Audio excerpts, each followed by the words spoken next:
Iran is exporting the war, trying to expand it to as many countries as they can to sow chaos, and we are calling for stability and seeing what we can do together.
Says that Operation Epic Fury is aimed at destroying Iran's ability to threaten the region and preventing it from developing nuclear weapons. US Central Command says nearly 2,000 targets inside Iran have already been hit since the war began. The world is picking sides and more nations are getting involved. Here's how things stand at the moment. Let's take a look at who's backing whom. As far as backing America is concerned, here's the list of countries: Israel, Saudi Arabia, United Arab Emirates, Qatar, Bahrain, Kuwait, Jordan, Oman, France, Germany, Canada, Australia, Italy, United Kingdom and Greece. Versus, these are those, a very short list in comparison to that side. And Lebanon, Russia, China, Colombia, Azerbaijan are part of the list that are supporting Iran. This is how the situation stands in terms of the global power dynamics and who stands where. As far as America's offensive is concerned, the targets include ballistic missile launchers, military airfields, Revolutionary Guard command centers, radar systems and naval bases. More than 50,000 American troops, around 200 fighter aircrafts, strategic bombers and 2 aircraft carrier strike groups are now involved in the campaign against Iran. Let's take a look at the overall estimate, the cost of running this war, the cost of the war.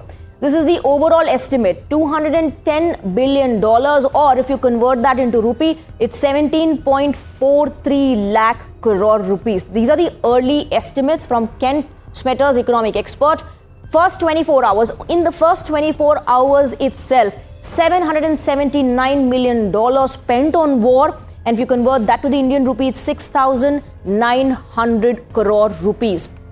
Let's shift our focus to the other details that have come to fore. In terms of the pre-strike build-up, $630 million. And if you convert that, it stands at 5,556 crore Indian rupees. USS Gerald R. Ford, the operation cost per day is $6.5 million or 58 crore rupees. And we're talking about this being spent in a day, per day. These are all early estimates. US officials say that this is the largest American military buildup in the Middle East in a generation. President Donald Trump has projected complete confidence in the war effort. He claims that United States is doing very well on the war front and even rated the operation 15 out of 10. We're doing very well on the war front, to put it mildly, I would say. Somebody said, on a scale of 10, where would you rate it? I said about a 15.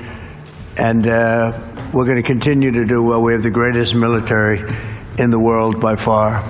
And that was a tremendous threat to us for many years. 47 years they've been killing our people and killing people from all over the world. And I think we have great support. And I think if we didn't do it first, they would have done it to Israel and give us a shot if that was possible.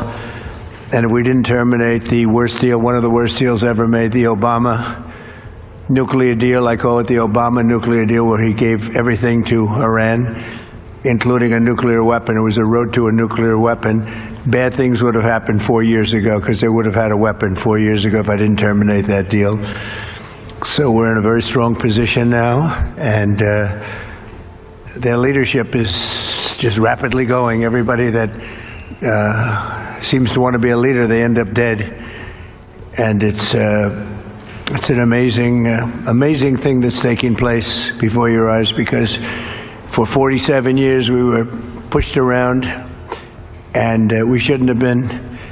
And I think I can say, and you see it as well as I do, you see the tremendous progress that's being made. Their missiles are being wiped out rapidly. Their launchers are being wiped out.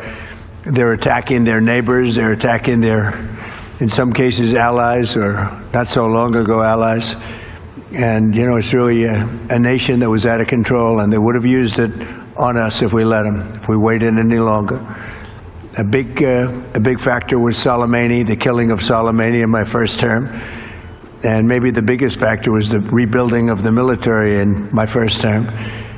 And then the B-2s hit the, and I use the word obliterate because it really was a complete obliteration of their nuclear potential. And that set them back very, very seriously. If we didn't hit within 2 weeks, they would have had a nuclear weapon. If we didn't do the B-2 attack a number of months ago, they would have a nuclear weapon. And when crazy people have nuclear weapons, bad things happen. So we're in very good shape now. I want to let you know that, and we will continue forward. So Donald Trump says we are doing very well, America is doing very well, and we'll continue to move forward. Meanwhile, Iran has a very different narrative. Tehran calls the strikes an act of war and a direct attempt at regime change.